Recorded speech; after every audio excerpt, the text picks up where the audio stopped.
News 18 की digital नशियात में आपका खैर मकदम। मैं हूँ अयूब खान के साथ मुदस्सिर कादरी। नाज़रीन, आज दिन के हवाले से बड़ी और अहम खबरों की बात करेंगे तो सबसे बड़ी खबर सियासत के हवाले से है और ऐसा बताया जा रहा है कि नेशनल कॉन्फ्रेंस आज अपने जो कैंडिडेट्स है उनका ऐलान करने जा रही है और ये कैंडिडेट्स जो असेंबली बाईपोल्स है नागरोटा और बडगाम कॉन्स्टिट्यूंसीज़ के लिए, तो वहाँ पर इलेक्शन लड़ेंगे। और कहा जा रहा है कि जो हतमी फ़ैसला है वो नेशनल कॉन्फ्रेंस की जो टॉप लीडरशिप है उनकी मशावरत से लिया गया है और काफ़ी मशक्क़तों के बाद ख़ास तौर पर बडगाम कॉन्स्टिट्यूंसी के लिए उम्मीदवार का नाम जो है वो सामने आएगा और उस पर हतमी फ़ैसला जो है पार्टी की तरफ से लिया गया है। और जिस तरह से हमने देखा कि काफ़ी जो है तज़ब्ज़ुब, क्यास और कन्फ्यूजन था बडगाम कॉन्स्टिट्यूंसी की सीट को लेकर, और अब ऐसा बताया जा रहा है कि अब आपसी मशावरत के तहत ये पार्टी इस नतीजे पे पहुंची है कि जो नाम है उसको हतमी करार दिया जाए और हतमी फ़ैसला इस हवाले से जो है पार्टी ने लिया है। और आज ऐसा बताया जा रहा है कि बडगाम और नागरोटा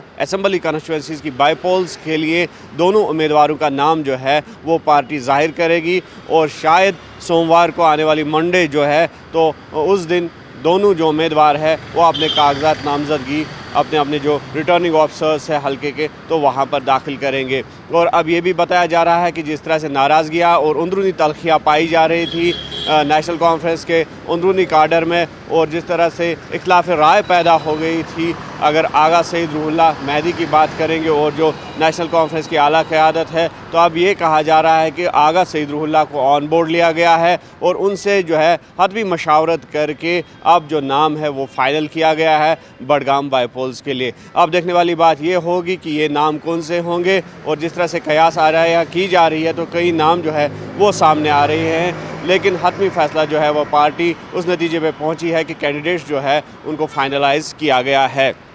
दूसरी खबर यह है कि जिस तरह से पीडीपी लगातार नेशनल कॉन्फ्रेंस पर जो है निशाना साधती नज़र आ रही है और बडगाम या फिर नागरोटा बाईपोल्स को लेकर पीडीपी ने भी अब हतमी फ़ैसला जो है वो ले लिया है। सोर्सेज यानी कि ज़राए की अगर हम बात करेंगे तो बडगाम बाईपोल्स के लिए जो आगा सईद मुंतज़िर मेहदी है उनका नाम जो है पार्टी ने फाइनलाइज़ किया है और सोमवार को शायद आगा सईद मुंतज़िर मेहदी भी अपने कागजात नामजदगी जो है वो बडगाम बाईपोल्स के लिए दाखिल कर सकते हैं और इस पर जो है पार्टी ने हतमी फ़ैसला लिया है। लेकिन साथ ही साथ पार्टी ने यह भी फ़ैसला लिया है कि जिस तरह से नागरोटा बाईपोल्स की अगर हम बात करेंगे तो वहाँ पर शायद पीडीपी जो है कोई भी उम्मीदवार नहीं उठाएगी और जिस तरह से ये इशारा दिया था पीडीपी की सदर महबूबा मुफ्ती ने कुछ दिन कबल कि अगर वो नागरोटा से अपने उम्मीदवार को उठाती है तो उससे वोट डिवीज़न का जो है ख़तरा पैदा हो सकता है, इसलिए पीडीपी जो है अपने उम्मीदवार वहाँ से नहीं उठाएगी नागरोटा की अगर हम बात करेंगे।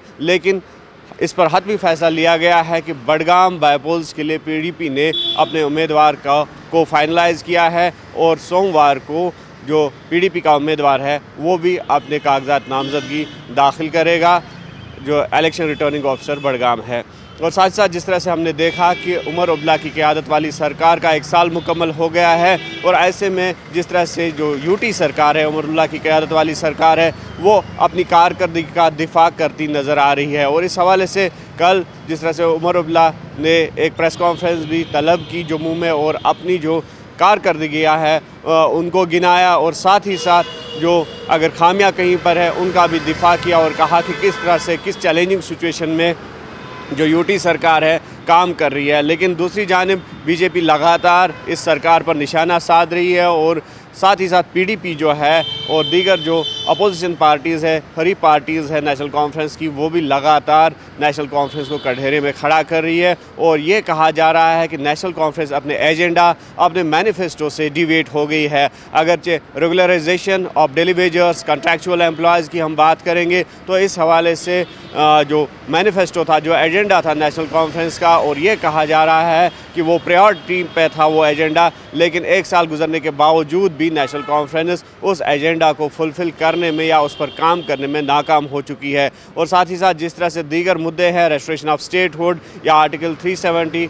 को लेकर या 35A को लेकर जिस तरह से नेशनल कॉन्फ्रेंस का मौक़िफ़ था, उस मौक़िफ़ से भी ये पार्टी जो है डिवेट हो गई है, ये अपोजिशन पार्टीज़ का मानना है। और आज दिन भर क्या मज़ीद सियासी सरगर्मियाँ रहती है तो उस पर भी न्यूज़ 18 की नज़र रहेगी। मज़ीद अपडेट्स और ख़बरों के लिए आप देखते रहे न्यूज़ 18 JKLH और हमें दीजिए इजाज़त।